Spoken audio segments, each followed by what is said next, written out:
انسان کہاں ہے؟ اس کی تو اللہ کے مقابلے میں حیثیت ہی کوئی نہیں. تو اس کو تو فخر کرنا چاہیے، اس کو تو شکر کرنا چاہیے، اس کو تو شکر میں ساری زندگی مر مٹنا چاہیے کہ وہ اللہ پھر بھی اس کے الحمدللہ رب العالمین کے مقابلے میں فرماتا ہے حمدنی عبدی، کہ جس کی کوئی حیثیت نہیں، حیثیت ہی کوئی نہیں. بے حیثیت انسان جب اللہ کے سامنے کھڑا ہو کے کہتا ہے ایاک نعبد و ایاک نستعین، تو وہ کائنات کا مالک، یہی تو اس کی شان ہے. وہ اکیلا چیونٹی کو نہیں دیکھتا، ہمیں ایسا لگتا ہے چیونٹی چھوٹی سی ہے، ہماری حیثیت چیونٹی جتنی بھی نہیں ہے اس کائنات کے حساب سے. اور پھر بھی اللہ کریم ہماری سنتا ہے. جس کی یہ حیثیت ہے اس کے لیے مثالیں بیان کرتے ہو کہ پہلے سیکرٹری کے پاس جانا پڑتا ہے، پھر فلاں کے پاس جانا پڑتا ہے. فرمایا لا تضربوا للہ الامثال، یہ ظلم نہ کیا کرو، اللہ کے لیے مثالیں نہ بیان کیا کرو. اعتقادی توحید کوئی حیثیت نہیں ہے. اعتقادی توحید، اعتقادی توحید لے کے پھرتے رہو. اگر توحید عمل میں شامل نہیں ہوئی، رگو پے میں پیوست نہیں ہوئی، اگر پوری زندگی توحید کے مطابق نہیں بنی، تو پھر جو مشرکین مکہ کا حال ہے اللہ تعالیٰ معاف فرمائے، اس سے زیادہ اچھا حال نہیں ہو سکتا کسی.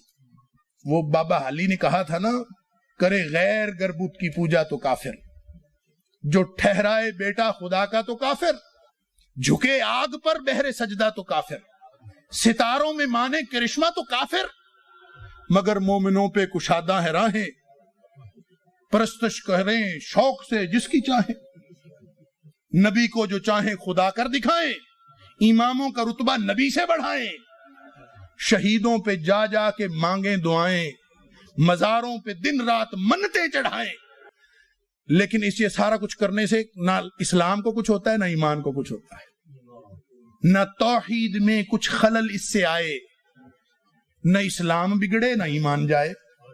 ہمارا اسلام کنکریٹ کا بنا ہوا، اس کو نہیں کچھ ہوتا. وہ تو بیچارے مشرکین مکہ تھے جو صرف یہ کہہ کے کہ یہ ہمارے سفارچی ہیں، وہ ایسے پھنسے کہ وہ مشرک کہلائے، رجسٹرڈ جہنمی کہلائے. ہم تو پھر بھی موحد کے موحد ہیں. ہم سارا کچھ کر کے دن میں 10 خداؤں کے در پہ جاتے ہیں. وہ جو الستو بربکم کا وعدہ تھا نا، کہ ہم سب نے وعدہ کیا ہے، کس کس کو یاد ہے جو وعدہ کیا؟ کسی کو بھی یاد نہیں. تو جو یاد ہی نہ ہو، بقائمی ہوش و حواس نہ ہو، وہ وعدہ کب ہوتا ہے؟ اس کا مطلب ہے کہ وعدہ کوئی نہیں کیا. اگر کیا ہوتا تو ہمیں یاد ہوتا. اللہ اکبر، کیا ہوتا تو یاد ہوتا.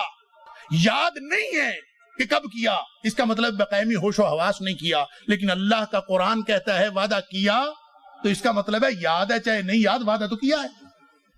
تو پھر یاد کیوں نہیں ہے؟ یاد اس لیے نہیں ہے کہ اللہ نے رب کی غلامی انسان کی فطرت میں لکھ دی ہے، فطرت میں شامل کی ہے. انسان فطرتاً غلام ہے، فطرتاً بندہ ہے.